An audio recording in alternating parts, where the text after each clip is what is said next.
윌포드 박사는 노화작용에 관련된 장기간의 실험을 수없이 수행했다. 그는 실험 결과들을 확인하면서 본인도 인간이 살 수 있는 최장기간인 120살까지 생생하게 살 수 있다고 확신했다. 물론 내가 강조하는 모노 다이어트와 똑같은 이름의 실험은 아니었다. 그의 주제는 소화기관이 일을 덜하게 될 경우 미치는 장기적인 영향, 즉 노화 및 장수에 대한 연구였다. 윌포드 박사의 연구 결과는 나의 주장을 100% 입증하는 셈이 된다. 즉 소화기관이 일을 덜하게 하면 할수록 질병에 강해지므로 결과적으로 건강하게 장수한다는 결과 말이다. 윌포드 박사는 생쥐 실험을 실시했다. 생쥐는 보통 수명이 2년인데 윌포드 박사의 실험에 동원된 생쥐들은 모두 2배나 더 살았다. 만일 인간에게 그대로 적용한다면 150살 넘게 살 수 있다는 말이 된다. 생쥐들은 모두 2배나 오래 장수했을 뿐만 아니라 살아있는 동안 심장병이나 암에 거의 걸리지 않았다. 이런 질병에 걸린 쥐가 몇 마리 있었지만 대부분 2배를 더 살고 죽기 얼마 전에 일어난 현상이었다. 그러면 도대체 그가 어떤 실험을 했기에 이런 일이 생겨난 것일까? 그가 한 것은 오직 일주일에 이틀을 굶긴 것 뿐이었다.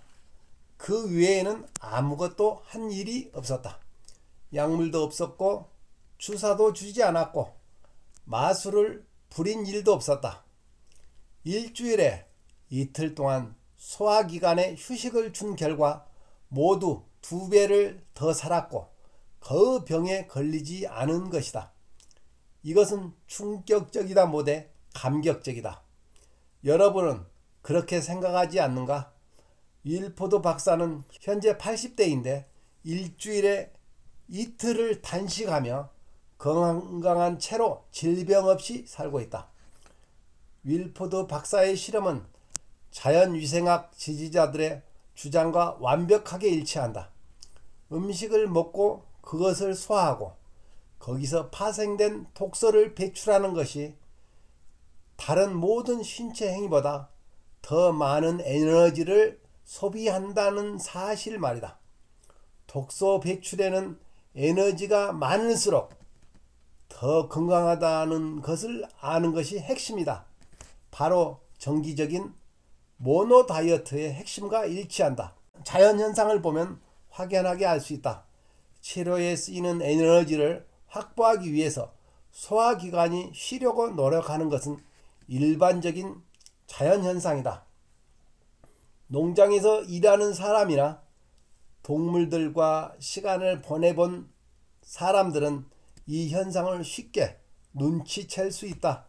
넘어져서 다리를 절뚝거리는 말에게 자, 밥 먹을 시간이다 라고 해봐야 소용없다. 먹으려 들지 않기 때문이다.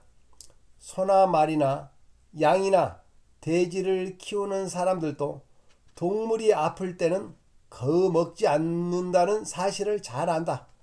동물들은 본능적으로 몸이 아플 때 음식을 적게 섭취함으로써 에너지를 몸의 치료에 쓰려고 한다. 고양이나 개를 키우는 사람들도 마찬가지다. 고양이나 개도 몸이 아프거나 상처를 입었을 때 음식을 거들떠 보지 않는다. 몸이 아픈 애완동물들에게 아무리 음식을 먹이려고 해봤자 소용없다. 동물들은 아픈 몸이 다 나을 때까지 휴식을 취할 뿐이다. 동물들도 자연현상을 이해하고 실천하고 있다. 이 책을 읽고 있는 당신은 어떠한가? 비슷한 일이 아이들에게도 일어난다. 아이들은 아플 때 식욕이 주로 먹으려 하지 않는다. 이때 부모들은 엄마를 위해서라도 좀 먹어라 라든가 의사 선생님이 그러는데 안 먹으면 더 아프대 라고 말한다. 그런데 어른 자신도 몸이 아프면 식욕이 떨어진다는 사실을 잘 알고 있고 실제로 먹으려 하지 않는다. 본능적으로 음식을 거절하게 되어 있다. 앞에서 기술한 질병의 7가지 단계에서 독소 청소와 몸 퇴로를 위한 첫 번째 가장 큰 징후가 식욕부진이라고 언급한 바 있다. 식욕부진은 소화에 필요한 에너지를 치료를 위한 에너지로 바꾸기 위해서 생기는 현상이다. 모노 다이어트는 몸 상태가 안 좋을 때 빠른 회복을 위한 일시적인 선택일 수도 있지만 이것을 생활 습관으로 정착시키기만 하면 평생 동안 질병 예방 방법이자 치료법이 될 수 있다. 소화에 대해서 말하지 않고 에너지에 대해서 말하는 것은 어불성설이다. 소화 시스템이 하는 일은 어마어마하다. 음식을 먹고 소화를 시켜서 영양분을 뽑아내고 그 영양분을 세포에 보내고 독소와 쓰레기를 배출해낸다. 또한 위, 장, 췌장, 간, 신장 등의 상호작용을 통해서 필요한 성분을 혈관, 근육, 뼈 등에 보내는 역할도 한다. 우리가 전혀 모르는 사이에 소화기관에는 엄청난 양의 에너지가 소비된다는 점을 알아야 한다. 소화에 필요한 에너지보다도 더 에너지를 필요로 하는 것은 거의 없다. 당신이 뷔페에 가서 이 음식, 저 음식을 우걱우걱 뱃속에 집어넣어 보시라. 산에 오르고 싶어지는가? 소파에 오르고 싶어지는가? 독소를 청소한 후에 몸에 차고 넘치는 에너지를 경험한다면 소화에 얼마나 많은 에너지가 필요한지 피부로 느끼게 될 것이다. 소화 과정의 에너지를 최소화하는 데 2가지 방법이 있다. 첫째는 음식 배합의 원리를 실천하는 것이다. 나는 이전에 져서 다이어트 불변의 법칙에서 구체적으로 언급한 바 있다. 음식 배합의 원리가 왜 중요한지 다시 한번 정리해보자.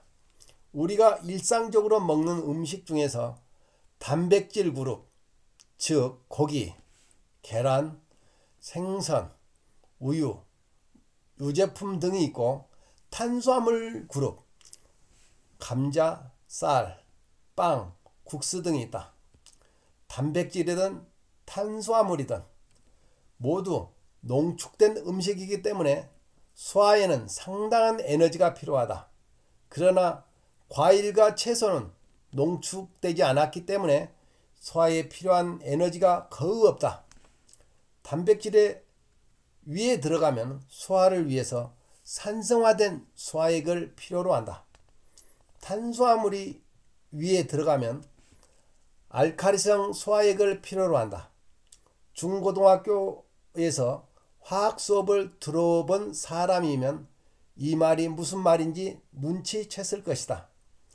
산성 액체와 알칼리성 액체가 만나면 어떻게 되는지 아시는가? 그들은 서로 중화된다.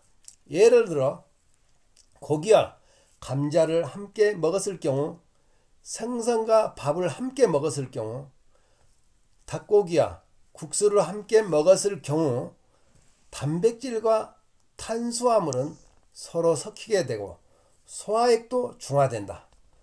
고기만 소화시키기도 힘들고 감자만 소화시키기도 힘든 상황에서 이것들을 중화시켜서 소화시키려면 얼마나 힘이 들겠는가? 당신은 복통을 경험해 본 적이 있는가? 위산이 과다하게 나온다거나 위산이 역류했던 경험은 있는가? 속쓰림이나 가스가 찬 느낌을 받은 적이 있는가? 식사 후에 배가 터질 듯이 부풀어 오르는 느낌은, 이러한 모든 문제점은 위에서 음식들이 효율적으로 소화되지 못해서 생긴 현상들이다. 여러 색깔의 실들이 서로 엉켰을 때 풀어내기 힘든 것과 똑같다. 많은 종류의 음식들은 소화가 끝날 때까지 뱃속에서 더 오래 머물러야 하므로 상하기 시작한다. 그래서 위와 같은 불쾌한 현상들이 생겨나는 것이다. 세계에서 가장 많이 팔리는 소화제는 타카메트와 잔탁이다. 둘 모두 위장에서 사용된다. 당신은 왜 미국인들이 매년 수십, 수백억 달러를 소화제 구입에 쓰고 있는지 알고 있나? 음식을 소화하는 과정이 너무 길고 복잡했기 때문이다. 단백질과 탄수화물을 너무 많이 한꺼번에 윗속에 털어 넣었기 때문이다. 수많은 사람들이 복통과 소화불량 등으로 나를 찾아왔다. 그들은 모두 오랫동안 많은 양의 단백질과 탄수화물을 함께 먹고 있었던 사람이었다는 공통점이 있었다. 그들에게 지금 그런 고통을 사라졌다. 물론 소화제도 필요가 없어졌다. 소화 시간을 줄이고 간결하게 만드는 음식을 먹어야 한다. 섞어 먹지 않으면 고통이 절절로 사라질 것이다. 진실은 항상 단순하다. 어느 의사는 이렇게 말했다. 음식을 배워보는 원리는 지금 질병을 앓고 있는 환자에게는 매우 중요하다. 음식 배합의 원리가 영양분을 최대한으로 끌어올린다는 의미에서 환자들은 반드시 실천하기 바란다. 많은 환자들은 괴롭히는 소화불량이라는 현상을 제거하는 데 도움이 될 것이다. 과식으로 인해 혹사시킨 소화 시스템을 쉬게 하고 독소 배출을 쉽게 할 것이다. 증거를 원하시는가? 실천해보면 금방 알 수 있다. 일주일 정도 위에서 언급한 대로 단백질 음식과 탄수화물 음식을 분리해서 먹어보면 금방 알 수 있다. 식사 후에 느끼는 더부룩함이 없어지고 소화제 없이도 속이 편하며 쉽게 대변을 볼 수 있다고 증거를 제시한 수많은 친구들이 줄을 서서 기다리고 있다. 음식 배합의 원리에 대해 구체적이고 깊게 알고 싶다면 다이어트 불변의 법칙을 꼭 한번 읽어보길 권한다. 소화 과정에서 에너지를 소화하는 두 번째 방법은 소화기관이 일을 덜하게 하는 것이다. 소화기관이 소화의 힘을 덜 소비하면 할수록 쓰레기 청소에 더 많은 힘을 쓸 수 있기 때문이다. 인간의 몸은 항상 우선순위에 따라 움직인다. 인체 시스템을 부드럽게 작동시키는 것을 방해하는 쓰레기를 제거하는 것이 가장 우선순위에 속한다. 쓰레기가 몸속에서 완전히 청소되면 림프 주머니가 부풀어 오르는 일은 절대 발생하지 않을 것이다. 소화기관이 이 일을 덜 함으로써 모노 다이어트는 더욱 강력한 힘을 발휘하여 질병을 예방하고 치료할 수 있게 된다. 나는 이 이론이 조금 도발적으로 들릴 수 있다는 것을 잘 알고 있다. 사실 사람들은 즉각적인 증거를 요구하는 경향이 있다. 너무나 많은 정보들이 서로 다른 주장을 하며 TV와 인터넷을 통해 쏟아내고 있기 때문이다. 이 책을 읽고 있는 당신도 혼란스러울 수 있다. 가장 중요한 것은 당신이 직접 실천해 보는 것이다.